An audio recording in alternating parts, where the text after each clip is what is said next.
이 빌립보서 2장 12절과 13절을 여러분 한번 펴보세요. 빌립보서 2장. 사도 바울이 이렇게 고백했어요. 2장 12절에 그러므로 나의 사랑하는 자들아 너희가 나 있을 때뿐 아니라 더욱 지금 나 없을 때에도 항상 복종하여 두렵고 떨림으로 너희 구원을 이루라. 이렇게 부탁했어요. 그렇죠? 자, 13절. 너희 안에서 행하시는 이는 하나님이시니 자기의 기쁘신 뜻을 위하여 너희로 소원을 두고 행하게 하시나니 모든 일을 원망과 시비가 없이 하라. 여러분, 우리 마음에 원망과 시비가 없어야 돼요. 우리 마음에. 그런 것이 없어야 돼요. 자, 13절을 여러분이 정말 이해하시는지 한번 살펴보세요. 13절. 자, 여기에 보면 우리 안에서 행하시는 하나님이시래요. 하나님. 근데 여러분, 우리가 저번 시간에 공부한 것처럼 이 삼위이신 하나님에 대한 이해가 없으면 이 13절이 실제적으로 어떻게 이루어지는지 우리가 이해가 되어지지 않아요. 자, 여기 뭐라고 나옵니까? 13절에 하나님이 자기의 기쁘신 뜻을 위하여 우리로 소원을 두고 우리로 하여금 행하게 하세요. 분명히 행함이 들어가 있죠, 여기에. 자, 여러분, 이게 무슨 말입니까? 누가 이렇게 하신다는 겁니까? 누가? 이것을 하나님이 하신다고 나와 계세요. 그럼 누가 하시는 거예요? 하나님이 하시면 성경에 하나님 한 분만 거론되시면 되는데 이런 일을 하시는 하나님을 우리에게 이해시켜 주시기 위해서 예수님이 이 땅에 오셨고 실제적으로 또 예수님께서 하늘로 승천하시면서 이 땅에 성령을 보내셨어요. 그래서 이 세 분 하나님에 대한 이해가 정확히 성경대로 우리의 마음에 안정되어 있지, 새겨져 있지 않으면 여러분 이 13절이 실제적으로 어떻게 우리 안에서 능력으로 역사되어지는지 어떻게 보여지는지 우리가 찾아낼 수가 없어요. 그냥 이것은 이론이에요. 이론. 그런데 이 이론이 우리 마음에서 우리 생활에서 실제적으로 이것이구나 이렇게 우리가 잡으려면 우리가 우선 이 하나님에 대한 이해가 있어야겠죠. 하나님. 그래서 우리가 저번 시간에 이 삼위 하나님에 대해서 공부했던 거예요. 어떻게 세 분의 관계가 이루어져 있는가. 그래서 여러분이 집에서도 이 요한복음 13장, 14장, 15장, 16장을 철저하게 공부해야 돼요. 한 토도 빠뜨리지 않고 철저하게 그 성경 요한복음서를 공부해야 돼요. 그러면 우리의 마음에 이해력이 들어와요. 하나님에 대한 이해력. 참 신기하죠. 여러분 세상에서는 하나님께서 신비로 가려두신 것을 사람들이 참으로 알고 싶어 해요. 그렇죠? 그래서 많은 사람들이 그런 질문을 한답니다. 크리스마스 때가 되면. 아니 어떻게 어린 아기로 태어나셨는가. 막 이런 학식이 많은 사람들이 하나님에 알지 못하는 사람들이 이런 질문을 자주 한다 그래요. 그래서 작년에 같은 경우는 사람들이 많이 배웠다는 사람들이 보는 이 타임지 같은 것에 그런 것들이 타픽으로 실리기도 하고 사람들이 그런데 굉장히 많은 알고 싶어요. 신비로 가져두신 것. 또 삼위이신 하나님. 그거 분명히 신비로 가져두신 거 아닙니까? 그런 것을 너무너무 알고 싶어 해요. 그런데 정작으로 성경에서 우리에게 너희 신앙의 근거로 이렇게 알아야 된다 하고 명백히 알려주신 것들은 사람들이 그렇게 알려주셨음에도 불구하고 성경대로 알기를 거절해요. 예수님 당시에도 얼마나 이 바리새인들과 사두개인들이 그 당시 종교계의 거물들이 예수님을 거절했습니까? 그죠? 명백한 증거를 그들이 거절했어요. 지금도 사람들은 성령을 통해서 일어나는 많은 증거들을 사람들이 거절하고 있고 사람들이 다른 것을 찾고 있어요. 그 예수님 당시처럼. 자, 여러분 이것은 무슨 뜻입니까? 어떻게 하나님께서 자기의 기쁘신 뜻을 위하여 우리 마음에 소원을 넣어 주십니까? 여러분과 제 마음에 어떻게 예수님 다시 오심에 대한 소원이 들어옵니까? 세상이 무서워서요?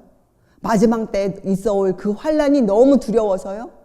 우리가 주의 다시 오심을 마음의 소원으로 품고 있습니까? 아니 여러분과 제가 어떻게 주의 다시 오심을 사모합니까? 여러분 사모란 단어가 참 좋은 단어. 사모란 것은 정말로 원하기 때문에 정말 그립기 때문에, 그것이 무엇인지 알기 때문에 사모하는 거예요. 여러분, 모르는데 사모 못합니다. 예수님이 누구신지 모르는데 어떻게 사모함이 마음에 생깁니까? 여러분, 사모란 것은 내가 정말 그분을 알기 때문에 그분이 보고 싶은 거예요. 알기 때문에. 그래서 여러분, 우리가 재림을 기다릴 수 있는 거예요. 오랜 세월이 있어도 그 재림을 당장 내일인 것처럼 하고 기다리는 거예요. 우리 믿음의 선배들은 다 그렇게 살았어요. 아주 먼 세월인 줄 알았지만 그들의 마음에는 그것이 당장일 거라고 생각되어졌어요. 그래서 그들이 사모하며 그 오랜 시간 기다렸어요. 여러분과 저도 흔들리지 않고 주의 다시 오심을 내일인 것처럼 기다릴 수 있는 마음이 되려면 우리가 그분을 사모해야 돼요. 그분을 만져보고 살아야 돼요. 매일매일. 실제적으로 주님이 내 안에 거하시고 계셔야 돼요. 그래야 다시 오심을 사모해요. 마음에. 이건 무슨 말입니까? 성령을 통하여 우리 안에, 그죠? 소원을 두고 우리로 하여금 성령을 통하여 행하게 하세요. 여러분, 왜 성령을 통하여입니까? 예수님께서 뭐라고 말씀하셨습니까? 내가 떠나면 보혜사 성령을 보내세요. 그럼 그 성령께서 무엇을 하십니까? 우리를 얼로 인도해 드리세요. 진리 가운데로. 그게 뭐예요? 예수님께서 계실 때 하셨던 모든 말씀, 예수님께서 인류를 향하여 가지신 모든 마음, 그분의 모든 생각을 우리에게 알게 해주시겠다고 약속하셨어요. 성령을 통하여. 성령께서. 그리고 어떻게 하셨습니까? 또 우리 안에 그것을 이루어 주시겠다고, 성령을 통하여. 그건 뭐예요? 우리에게 능력을 주시겠다고 말씀하실 거예요. 성령의 능력을. 그렇죠? 자, 그런데 많은 사람들이 이것을 주장하고 그렇다고 얘기해요. 그런데 실제적으로 왜 그들의 생활에서 이 능력이 일어나지 않습니까? 왜 그들이 엉뚱한 걸 원합니까? 거기 원인이 있다고 성경은 우리에게 말씀하고 계시고, 그 원인이 뭐예요? 그 옛날 바리새인들이 그러했던 것처럼 뭐예요? 그들이 왜 바리새인들이 예수님을 그 표적을 보면서도 왜 예수님을 거절했습니까? 그들의 마음을 굴복시키지 않기 때문이었잖아요. 그들의 바리새인들의 생각과 목적과 감정이 주님과 일치될 수가 없었어요.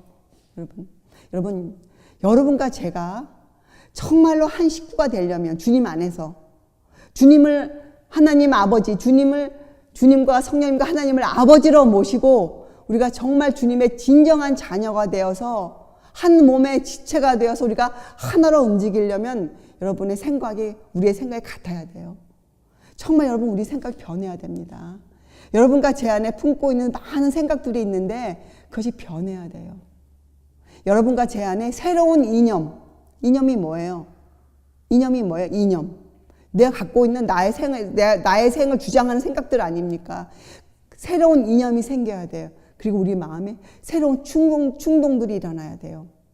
여러분, 새로운 생각과 새로운 충동과, 그래서 그것이 우리를 지배해야 새로운 원칙, 성경이 말하는 하나님의 법을 우리 생활에 세울 수가 있어요.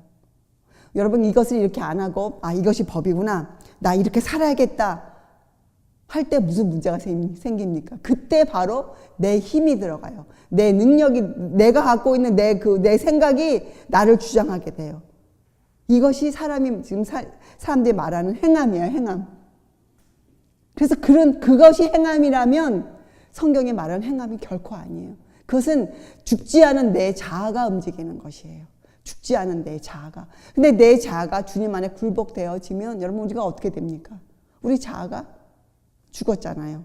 그럼 우리에게는 아무런 힘이 없어요. 자아가 죽은 사람이 무엇을 할 수 있습니까? 생각이 죽었어요. 감정이 죽었어요. 아무것도 지탱해 줄 것이 없어요. 그럼 어떻게 해요? 죽죠. 그런데 어떻게 돼요? 허물과 죄로 죽은 우리 영혼을 누가 살려주세요? 그런 죽은 사람한테 예수님의 피로 수혈을 주시는 거예요. 사람이 죽을 때 가장 맨 마지막에 하는 게 무엇이에요? 그 사람의 피를 뽑고 새 피를 넣어주는 거잖아요. 그렇죠? 맞아요. 우리도 죽었어요. 허물과 죄로 우리 영혼이 죽었어요.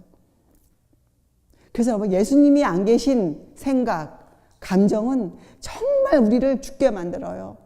다른 사람을 죽게 만들어요. 그래서 그렇게 해서는 안 돼요. 우리 죽었어요. 그걸 우리가 인정해야 돼요. 주님 앞에 시인해야 돼요. 정말 형편없음을 시인해야 돼요. 이대로 놔두시면 우리는 죽어요. 이것을 설명해 주기 위해서 요한복음 15장에 참 포도나무의 비유가 나와 있는 거예요. 포도나무와 가지. 어떻게 죽은 가지가 젖붙임을 받아서 그 포도나무의 한 줄기가 되는가. 여러분, 줄기와 가지가 달라요. 줄기. 우리는 포도나무 줄기가 되어져야 돼요. 줄기. 줄기는 뿌리가 있어요. 줄기는. 가지는 아직 뿌리가 없잖아요. 근데 가지가 젖붙여져서 생명을 받아 성장하면 줄기가 돼요. 줄기. 뿌리가 생겨요. 여러분이 요한복음 15장을 이해하려면 그분이 나의 포도나무시구나. 그분도 포도나무셨구나. 여러분, 왜 예수님은 백향목에 자신을 비유하지 아니하시고 포도나무에 자신을 비유하셨겠습니까? 포도나무에. 포도나무는 지주대가 없으면 살지 못하는 것이 포도나무. 왜요? 지주대를 세워주지 않으면 그 가지가 어떻게 될까요? 땅으로 뻗어요. 여러분, 우리는 땅으로 뻗으면 죽어요. 땅의 것을 받아들이면 우리는 죽어요. 왜? 우리는 하늘을 향해 있어야 되거든요. 그래서 예수님 자신도 어떻게 이 땅에서 뭐라고 말씀하셨어요? 나는 아무것도 할 수 없노라. 여러분, 믿어지세요? 신비 아닙니까? 예수님이 누구세요? 삼위 중에 한 하나님이신데 그분이 말씀하시기를 나는 아무것도 할 수 없노라. 그런데 감히 여러분과 제가 우리의 노력으로 무엇을 할 수 있다 이렇게 말하면 안 되죠. 여러분과 저는 아무것도 할 수 없어요. 그러나 단 한 가지 우리가 뭘 할 수 있습니까? 단 한 가지, 가장 중요한 것, 우리의 마음을 주께 내어드릴 수 있어요. 우리의 마음을. 우리에게 주신 이 양심을 주님께 내어드릴 수 있어요. 주님을 향해 우리의 마음을 열 수 있어요. 그리고 주님의 말씀을 받아들이는 거예요. 주의 말씀. 그러면 이사야서 55장에 뭐라고 우리가 읽었습니까? 잣나무는 가시나무를 대신하여 나며 화석류는 진려를 대신하여 날 것이라. 여러분, 이 화석류란 건 은매화 나무예요. 매화. 얼마나 아름답습니까? 가장 초봄에 가장 처음으로 꽃을 피는 그 매화 나무. 진려를 대신하여 날 것이며 이것이 여호와의 명예가 되며 영영한 표징이 되어 끊어지지 아니하니라 하시니라. 여러분, 여호와의 명예, 명예라는 뜻은 뭐예요? 명예라는 뜻은 훌륭하다고 일컬어지는 이름이나 자랑이에요. 우리가 그렇게 되면 우리가 하나님의 자랑거리예요. 우리가 이것이 여호와의 명예요. 이것이 영영한 표징이에요. 이것이 세상 끝날 때까지 끊어지지 아니한다고 약속하셨어요. 예수님께서. 이사야서에. 그렇죠? 또 에레미야서에도 그들이 나를 위한 백성이 되게 하여 이름과 찬양과 영광이 되게 하려 하였다. 우리를 그렇게 마음을 내어드리는 우리들을 하나님의 명예, 우리가 주님의 자랑거리가 되는 거예요. 주님이 우리를 보고 흐뭇해 하시는 거예요. 여러분, 잘 자란 자녀를 보면 부모들 마음이 얼마나 흐뭇합니까? 그렇죠? 예, 우리가 우리의 아픔을 딛고 그것을 상처로 놔두지 아니하고 그 상처를 사랑으로 승화시켜 놓으면 우리를 보고 흐뭇해 하시는 거예요. 근데 우리가 받은 상처를 계속 상처로 갖고 있으면 하나님이 슬퍼하세요. 우리가 받은 그 상처를 우리가 사랑으로 승화시켜 놓으면 하나님이 너무 기뻐하세요. 그것이 주님의 명예가 되는 거예요. 그런데 이 모든 일을 누가 하실 것인가? 여러분과 제가 할 수가 없어요. 여러분과 제가 하면 어떻게 될까요? 상처가 덧나요. 상처가 깊어지고 그래서 어떻게 돼요? 마음에 원망이 생기고 넌 잘못했어. 난 잘했어. 넌 틀렸어. 내가 옳아. 이런 시비가 마음에 계속 커져요. 그래서 다시는 보고 싶지 않아. 여러분, 이렇게 되면 성령께서 그 사람 마음에 역사하실 수가 없으세요. 세상에. 성령께서. 그렇죠? 여러분과 저는 하나님의 명예가 되어줘야 될 사람들이에요. 하나님의 자랑거리가 되어줘야 될 사람이에요. 그렇죠? 그래서 여러분, 이 하나님의 명예, 곧 그리스도의 명예는 그 백성의 품성을 온전케 하시는 것과 연관되어져 있어요. 그렇죠? 우리의 품성을 어떻게 만드셔야 돼요? 우리의 품성에서 뭐가 나와야 돼요? 우리가 포도나무가 되어서 포도의 열매를 아주 탐스럽고 아름답고 달콤한 열매를 맺는 그런 포도나무가 되어야 되잖아요. 우리가. 그것이 하나님의 뜻이잖아요. 거룩함. 그렇죠?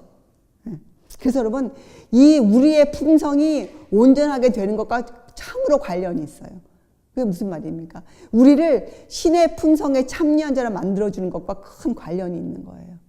신의 성품에 참여하는 자. 자.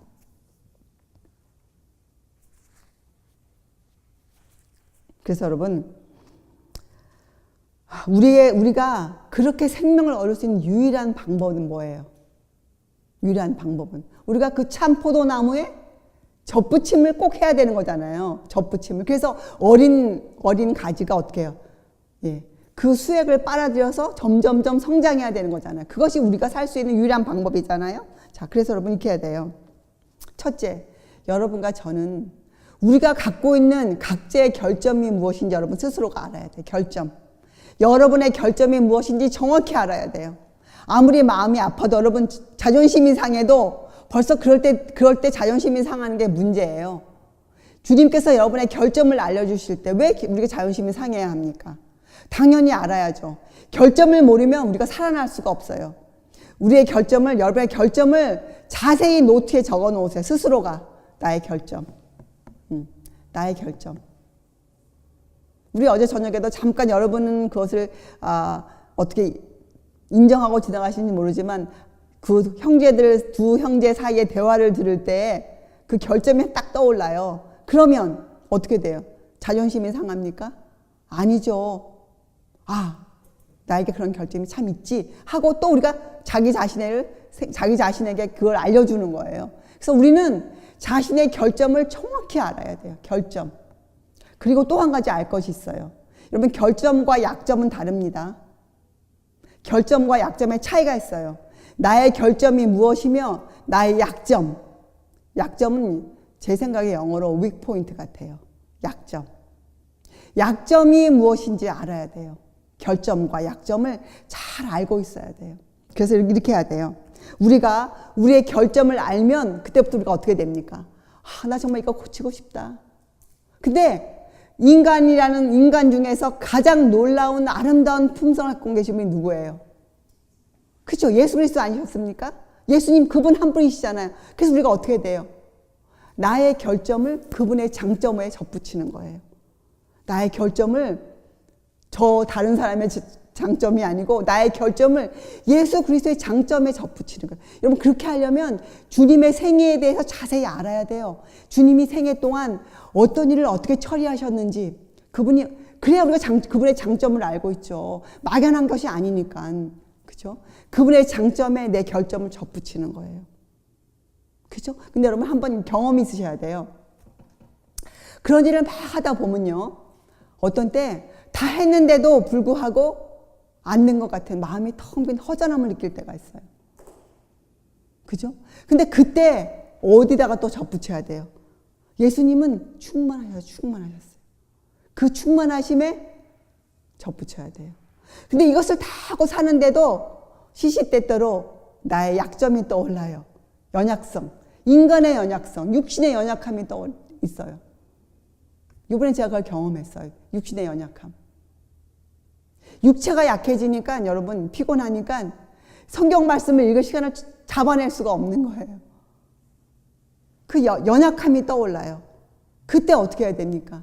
그때 주님의 능력에 접붙이는 거예요. 그때. 여러분 이것이 단 한 번에 이루어지는 일들이 아니에요. 첫째, 결점을 먼저 장점에 갖다 접붙여야 돼요. 결점을. 그래서 이건 일의 순서가 있어요. 여러분이 첫 번째로 이런 일을 하기 전에 여러분의 결점이 무엇인지를 정확히 성경을 통해 찾아내야 돼요. 그런 일이 먼저 있어야 돼요.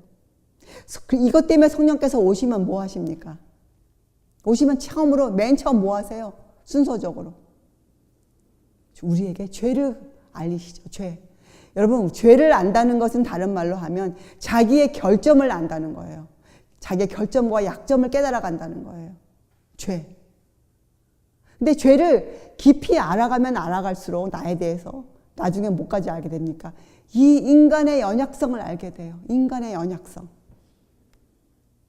성경이 이해가 되어져요. 왜 성경에 인간의 베드로의 연약성이 적혀져 있는지 그것이 이해가 되어져요.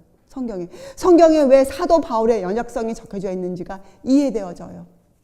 여러분이 그걸 이해하셔야 돼요. 우리가 성경에 있잖아요. 사도 바울의 연약성이 어디 적혀져 있습니까? 그건 나중에 성전에 올라갔을 때, 그죠? 예, 어떤 말을 그가 듣지 않습니까? 예. 그래서 여러분, 또 베드로는 연약성은 뭐였어요? 잔치자리에서, 그죠? 사도 바울의 책망을 받지 않습니까? 이런 연약성. 그것이 이해되어져요. 나에게 그것이 있다는 것이 이해되어져요. 그때 어디로 달려갑니까? 주님의 능력으로. 그 어려움 가운데서도 주님께서 이루어내신 그 일로 우리가 마음이 치달아가요. 이렇게 우리가 완전함 가운데로 나아가는 거예요.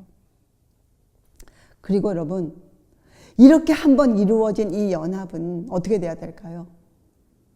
끊겼다, 되었다, 말았다 하는 걸까요? 아니에요. 이 연합은 여러분 계속돼요. 지속돼요. 우리의 힘으로 하는 것이 아니에요. 우리가 여러분 그동안 왜 맨날 좋아졌다가 나빴다가 계속 이렇게 되는 줄 아세요? 우리의 힘으로 해보려고 노력했기 때문이에요. 내가 해보려고. 그래서 되었다, 안 되었다, 계속 그래요. 그래서 그랬어요. 근데 이것을 성령께서 해주시면 어떻게 될까요? 성령께서 해주시면 그때는 이것이 어떻게 해요? 끊임없이 이어지는 것이에요. 왜요?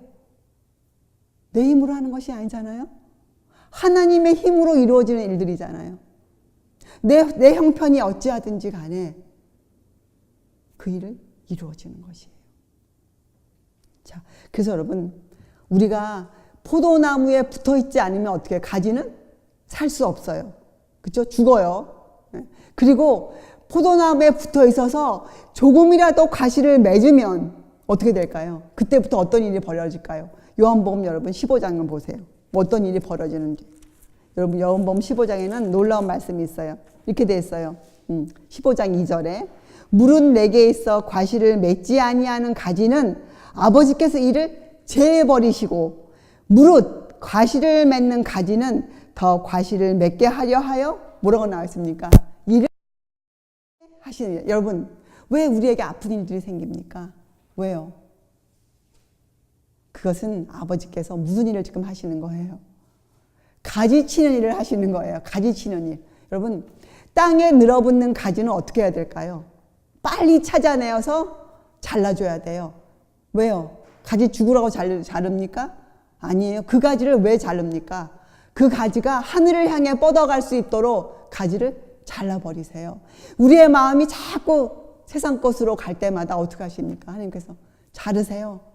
자르세요. 왜요? 우리의 마음이 어디로 가야 되기 때문에. 땅이 아니고 하늘로 향해 가야 되기 때문에 가지를 자르세요. 여러분, 그러나 우리가 농사를 조금 저어봐서 알잖아요. 우리가 지금 뭘 못합니까? 우리 마당에, 우리 이 밭에 과실나무가 몇 그루 있는데 우리가 손을 못 대요. 왜요? 가지치기 하는 방법을 모르기 때문에 무서워서 손을 못 대잖아요. 잘못하면 죽일까봐. 자, 그런데 여러분, 이 말씀에 보면 농부가 누구예요? 그 가지를 치시는 분이 누구예요? 아버지라. 하나님 아버지라 이렇게 나와 계세요. 가지를 치시는 분이.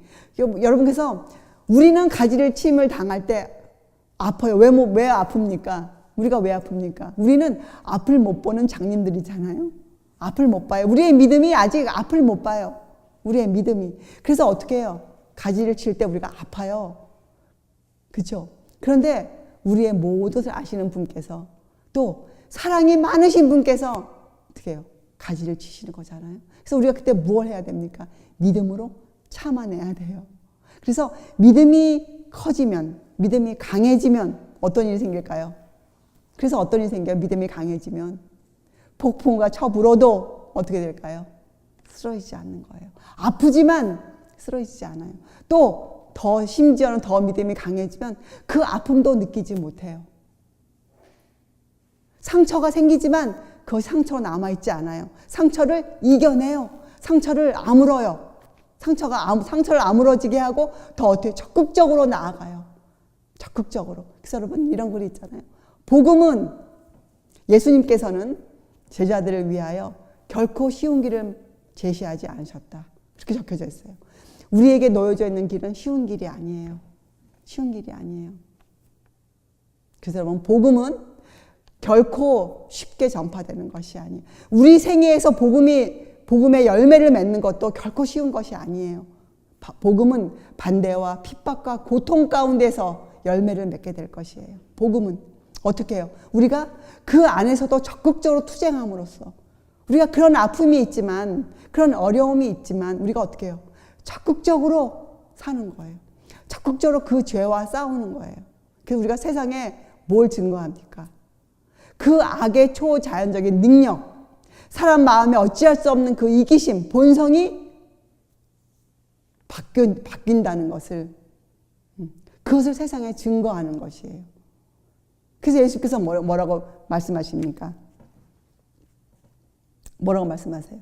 너희가 나를 사랑하면 내 계명을 지키리라.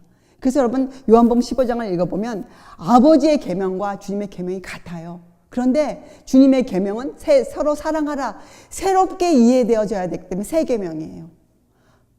율법도 사랑이잖아요. 왜요? 율법의 완성이 사랑이기 때문에 하나님의 법도 사랑이에요. 예수님의 법도 사랑인데 이것을 새 계명이라고 불렀어요. 왜요? 우리의 생각 속에 새로운 이념으로 우리 마음에 자리 잡아야 되기 때문에요. 이건 뭐예요? 여러분과 제가 생각하는 사랑이라는 개념이 전혀 새로운 것으로 우리 마음에 잡혀져야 돼요. 우리가 그동안 알고 있던 사랑이 아니에요. 사랑은. 이 사랑은 전정하는 가위를 참아내는 사랑이에요. 또 이 사랑은 그 가위를 대는 사랑이에요. 이것이 사랑이에요. 사랑은 희생을 동반하는 것이 사랑이에요. 그래서 여러분 히브리서에 뭐라고 나옵니까? 히브리서 10장에 어떤 글이 있어요? 형제들아 우리가 예수의 피를 힘입어 성소에 들어갈 담력을 얻었나니 그 길은 우리를 위하여 휘장 가운데로 열어놓으신 새롭고 산 길이요 그 휘장은 곧 저의 육체니라. 그게 주님께서도 희생하셨어요. 희생. 그래서 여러분 이 하나님과 인간 사이에 열려있는 이 길, 통로 항상 열려 있어야 되잖아요. 이 교통의 통로가. 여러분 마음에 이 길이 열려 있어야 되잖아요. 이거 무슨 뜻입니까? 우리가 그 길 위에서 걷고 있어야 돼요. 그래야 통로가 열려져 있는 거 아닙니까? 그 길. 그래서 어떤 길이에요, 이 길은? 어떤 길이에요? 예수님이 걸어가신 길, 어떤 길이에요? 그쵸? 희생의 길이에요. 희생. 정말 진짜 사랑. 아픔을 딛고 일어나는 사랑. 아무도 미워하지 않는 사랑. 어떠한 삶의 잘못도 용서할 수 있는 사랑. 그 길이 열려 있어야 돼요. 지금 우리가 여러분 그 길을 배우는 거예요. 그 길로 걸어가는 길을 우리가 지금 걸음마를 시작해서 떨리는 그 무릎을 세워서 우리가 그 길을 지금 걷고 있는 거예요. 그래서 우리 안에 있는 상처들이 치유받고, 그렇죠? 성령께서 그걸 치유시켜 주세요. 우리가 그렇게 그 길을 걸으면 우리의 마음을 그렇게 내어드리면 성령께서 그 상처를 치유하세요. 우리가 하는 게 아니죠. 성령께서 우리 마음을 치유하세요. 그것이 성령의 역사예요. 성령의 역사. 그리고 우리가 성장해요. 자, 성경은 이것을 믿음이라고 불러요. 믿음. 이것을 믿는 것을 믿음이에요. 이 여호와의 이름을 믿는 것이 믿음이에요. 그 이름을 믿는 자. 그런 길을 내어주신 그분. 이 예수님에 대한 모든 것을 믿는 것이 믿음이에요. 그렇게 그 믿음으로 우리가 믿을 때 우리에게 사랑, 의를 입혀주세요. 열매를 맺게 하세요. 그때 맺어지는 열매가 성령의 열매. 이것은 성령의 열매지 우리의 열매가 아니에요. 성령께서 우리에게 맺어주신 열매, 우리의 품성이에요. 사랑과 희락과 화평과 오래 참음과 자비와 양성과 충성과 온유와 절제의 품성을 우리에게 맺혀주시는 거예요. 우리가 하는 것이 아니죠. 자, 그래서 여러분 이런 글 있지 않습니까? 예수님께서 15장 다 읽어보면 끝에 17절에 내가 이것을 너희에게 명함은 너희로 서로 사랑하게 하려 함이로라. 서로 사랑하라. 서로. 어떤 때 우리가 서로 사랑할 수 있게 됩니까? 우리의 생각과 감정과 목적이 일치될 때, 그때 우리가 서로 사랑하는 거예요. 그렇게 서로 사랑하면 어떻게 돼요? 이런 일치가 존재할 때, 생각과 목적의 감정의 일치가 존재할 때, 그건 뭐예요? 하나님의 형상이 우리 속에서 회복되어지고 있고 우리 생애에 새로운 원칙이 심어졌다는 것을 증거하는 거예요. 이래서 형제와 형제가 서로 중요한 것이에요. 여러분, 이 일은 혼자서 할 수 있는 일이 아니에요. 나 혼자 믿는다고, 나 혼자 사랑한다고, 나 혼자 고고하다고 되어지는 일이 결코 아니에요. 서로에게 이것은 있어야 되는 거예요. 서로 사랑할 수 있어야 되는 거예요. 서로. 이것이 증거예요. 그래서 우리 형제와 자매가 참으로 중요한 사람들이에요. 이것을 증거할 수 있는 사람들이기 때문에. 그렇죠? 왜 증거입니까? 아까 말했지만 이 예수님의 거룩한 본성 가운데에는 이 악의 초자연적인 작용을 물리친 능력이 있다는 것. 그렇죠? 또 하나님의 은혜가 사람의 타고난 본성 가운데는 이기심을 어떻게 정복할 수 있다는 것을. 그 사실을 보여주기 때문에 그것이 증거예요. 그것이 증거예요. 그렇죠? 서로 사랑하라. 서로 사랑하라. 그리고 뭐라고 말씀했어요? 너희가 내 안에 거하고 내 말이 너희 안에 거하면 무엇이든지 원하는 대로 구하라. 그리하면 이루리라. 이것이 우리에게 주고자 하시는 생명적인 연합관계예요. 성령께서 이 일을 지금 이루시고자 역사하고 계시는 거예요. 우리 안에서. 그래서 여러분, 우리 안에 있는 아픔들을 이제는 우리가 승화시킬 수 있어야 돼요. 그렇게 성령께서 그 일을 하시도록 우리가 우리의 마음을 내어드려야 돼요. 성령께. 그러면 어떻게 해야 됩니까? 그렇게 하려면 주의 말씀이 내 안에 거해야 돼요. 주의 말씀이 내 안에 거할 수 있어야 돼요. 우리가 주님 안에 거해야 돼요. 주님께서 내 안에 거하셔야 돼요. 주님과 나의 연합이 이루어져야 돼요. 그렇죠? 자, 그래서 여러분, 이 사업을 하는 자, 이것이 복음 전도고 이것이 우리 생애를 거룩하게 만들어가는 하나님의 뜻이 이루어지는 거 아닙니까? 이 사업, 우리에게 하라고 하신 일, 이 사업을 하는 자들은 우리 힘으로 하는 것이 아니에요. 결코 할 수 없어요. 다만 주님이 걸어가신 그 발자취를 우리가 따라가고 있는 것에 불과해요. 그렇죠? 이것이 우리가 이해하고 있어야 될 믿음과 행함의 관계예요. 그래서 예수님 뭐라고 말씀하세요? 나의 살과 피를 먹고 마시라. 여러분, 먹고 마시는 일, 우리가 호흡하는 이 일에 무슨 노력이 필요합니까, 여러분이? 여러분이 코 막고 있다가 아침에 숨 쉬어야지 하고 숨을 쉬어요? 아니잖아요, 여러분. 우리가 먹고 마시고 호흡하는 이 모든 것은 우리의 노력과는 상관이 없는 거잖아요. 마찬가지예요. 여러분과 제가 지금 무언가를 하고 있다면, 거룩한 일을 하고 있다면, 사랑이라는 것을 지금 하기 시작하고 있다면, 여러분과 우리 사이에서 그런 사랑의 관계가 형성되어지고 있다면 그건 우리가 하는 것이 아니에요. 저 형제가 저 형제보다 더 믿음이 좋고 높기 때문에 그런 관계를 맺고 있는 것이 결코 아니에요. 어떻게 해요? 서로가 서로 동급이에요. 그런데 서로가 마음을 열고 있기 때문에 그 안에서 성령께서 역사하고 계시다는 증거를 우리에게 보여주는 거예요. 그럼 우리가 어떻게 해야 됩니까? 서로에게 감사하면 돼요. 서로에게 고맙고 참 귀한 형제다. 나에게 꼭 있어야 될 형제다. 귀하게 여기고 그 관계를 더 돈독하게 하기 위해서 최선을 다하는 것이에요. 그렇게 하는 것이에요. 그것이 우리의 삶이 되어져야 돼요. 우리가 실행하고 있는 이 모든 것은 우리가 주님의 그 사랑에 자극받은 것을 우리가 지금 실행에 옮기고 있는 것에 불과한 것이에요. 우리의 힘이나 노력이 들어간 것이 결코 아니에요. 이것이 우리의 믿음이 하고 있는 일이에요. 이것이 믿음과 행함의 관계예요. 그리고 여러분, 이것이 성령의 지휘와 직무예요. 성령의 지휘와 직무. 지금은 많은 사람들이 이것을 거절하고 있어요. 성경에서 말씀하고 계시는 성령의 지휘는 하나님 한 분 중에 한 분이신 것. 그죠? 또 그분의 직무가 무엇이에요? 그분의 직무가 무엇입니까? 우리 안에 그 사랑을 실행하는 것이에요. 우리를 서로 사랑할 수 있는 사람으로 만들어가는 것이에요. 이것을 지금 거절하고 사람들은 각자가 똑똑하면 돼요. 각자가 잘 알면 돼요. 아니에요. 그건 연합이 아니에요. 연합은 뭐예요? 내가 저 사람보다 조금 못한 것 같아도 어떻게 해요? 그 일을 이루어내는 것이에요. 왜요? 그건 못한 것이 아니니까. 함께 있으니까 같이 한 거잖아요. 연합이잖아요. 연합. 그래서 예수님이 우리를 뭐라고 여기시는 거예요? 여기 나와요.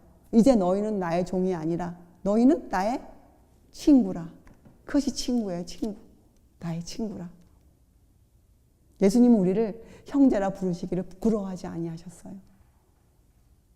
여러분, 이 놀라운 우리가 알 수 없는 이 신비, 어떻게 사람이 그렇게 할 수 있는가? 어떻게 사람이 그렇게 살아? 지금 많은 사람들이 그걸 부인하고 있잖아요. 그런데 여러분과 저는 지금 그 일을 하고자 모여 있는 거예요. 얼마나 감사한 일입니까? 얼마나 주님께 감사드려야 돼요. 우리에게 그런 마음, 그런 소원을 주셨다는 것이 너무나 놀라운 일이에요. 우리 마음에 이런 아픔이 있어도 그런 사랑을 하라고 그런 말씀을 주신, 우리가 그 말씀을 받고 있다는 그 일이 저에게는 너무 놀라운 일이에요. 정말 우리가 감당할 수 없는 그런 일이잖아요. 여러분, 우리에게 어떠한 아픔이 있었더라도, 어떠한 슬픔이 있었더라도, 여러분, 어떠한 잘못을 행한 사람이 있었더라도 여러분, 우리가 어떻게 해야 됩니까? 그를 용서하고 어떻게 해야 돼요? 주님 안에서 그를 사랑할 수 있는 사람이 되어야 돼요. 정말 우리에게 주신 큰 과제죠. 너희가 서로 사랑하면 세상이 뭐라 그랬어요? 주님께서 세상이 너희가 내 제자인 줄 알리라. 내 제자. 여러분, 우리 주님의 제자가 되었음을 세상에 증거할 수 있는 사람. 그죠? 우리의 삶으로. 정말 저는 그런 사람 되고 싶어요. 저처럼 모나고 튀고 또 나만을 주장하는 그런 결점과 약점이 투성인 제가 정말 이제는 정말 주님처럼 그래서 세상이 나를 미워해도 그것이 기쁨이 되는, 그것이 증거가 되는, 정말 저는 그러한 사람 되고 싶어요. 그리고 제가 믿기로는 여러분도 그러한 사람 되고 싶어서 우리가 이렇게 함께 모여 있다. 그렇게 제가 알고 있어요. 믿고 있어요. 여러분, 그래서 우리가 앞으로 더욱 어떻게 해요? 가치 있는 형제와 자매를 소중히 여기고, 그죠? 그 사랑을 정말 실행할 수 있는 그런 우리가 되기를 진심으로 바랍니다. 기도하시겠어요? 하늘에 계신 아버지시여, 이제 저희들이 사랑이라는, 하늘의 사랑, 그 사랑이라는 개념, 새로운 개념을 저희 마음의 이념으로 삼아서 주님, 저희 안에 일어나는 모든 충동이, 모든 감정들의 소용돌이가 이제는 하늘을 향해 일어나는 그런 아름다운 것들이 되게 하여 주시옵소서. 그리하여 진정으로 주님이 사랑하셨던 사람들을 사랑할 수 있는, 그런 사랑할 수 있는 사랑의 사람이 되게 하여 주시옵소서. 이 모든 일을 성령께서 이루어 주실 수 있도록 저희가 매일매일 마음을 내어드리고 주의 말씀이 우리 안에 들어와 거하실 수 있도록 주님, 저희들을 훈련하시고 교육시켜 주시옵소서. 그 제재와 지도를 받을 수 있는 그러한 사람 되게 하여 주시옵소서. 감사드리오며 귀하신 우리 구주 예수 그리스도의 이름으로 아버지께 간절히 기도드리옵나이다. 아멘.